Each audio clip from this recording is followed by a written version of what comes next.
In Van Helsing, Black Annie's, we find ourselves at Rosebud Middle School as a young boy named Max is in class drawing a pretty gruesome photo. But Max is actually supposed to be studying, and his teacher calls him out for not paying attention. When the teacher sees what Max is drawing, the teacher grabs the paper and crumbles it up.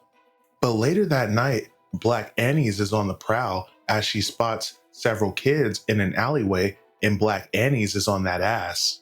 But elsewhere in the city, leaping from rooftop to rooftop, Liesel Van Helsing is reflecting on all the mistakes she has made.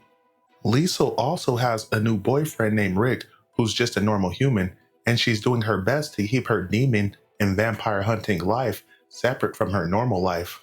As Liesel goes to sleep next to Rick, in the morning she would wake up to find Rick cooking breakfast. But she'd also be surprised to find a little boy who she's never met before who's in the kitchen eating breakfast. Apparently, this is Rick's nephew, Max, whom he's looking after for the time being. But Rick also explains that Max has already gotten in trouble for drawing monsters during class time. When Liesel asks about the monster, Max tells her the monster is said to be stalking little kids.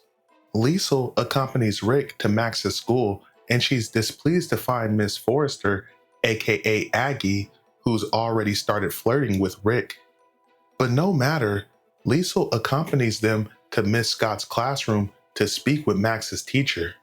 Miss Scott shows Rick and Liesel the picture, and there it is. Even with a lack of artistic talent, Liesel can clearly see Black Annie's is the one that Max was drawing. As Liesel and Rick leave, they have a little argument about Miss Forrester. But elsewhere at Max's apartment, Max heads out late night because apparently this little motherfucker has it like that. But as Max is making his way through an alleyway, he gets ambushed by none other than Black Annie's. The creature grabs Max and then proceeds to suck out his life essence. But as Max is getting his ass whooped, Liesel Van Helsing arrives, equipped with a bronze copper sword. The metal is said to be the creature's weakness, and it does not disappoint as it incapacitates Black Annie's. But as Liesel grabs Max, Black Annie sees her opportunity to escape. Liesel takes Max to the hospital, and she would explain to Rick she was out for a walk late night when she found him. But Liesel has a feeling who Black Annie's might be. Legend has it, Black Annie's can change form, and she's never far from her hunting ground.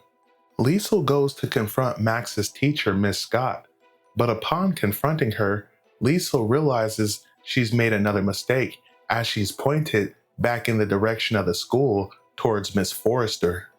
Liesel makes her way back to the school, preparing for a deadly encounter with Black Annie's. Liesel makes her way to the basement where she finds Black Annie's siphoning the life essence from 3 cocoons, presumably children. Liesel impales the creature with an arrow, but Annie's is not done as she leaps in the air, moving with unreal speed. Annie's tackles Liesel, but luckily, Liesel manages to roll on top of her and pin her to the wall, and thus impale her with the copper sword. The sword incapacitates Black Annie's, putting her down, but as Liesel rescues the children, Black Annie's escapes once again. Weeks later, as Liesel is having breakfast with Max and Rick, she starts to come to terms with all the mistakes she's made, as mistakes are simply a part of life. But elsewhere in Virginia at Prescott Middle School, Miss Forrester's, aka Black Annie's, has gotten a new job dealing with children, and thus a new hunting ground. The end. Thank you for watching.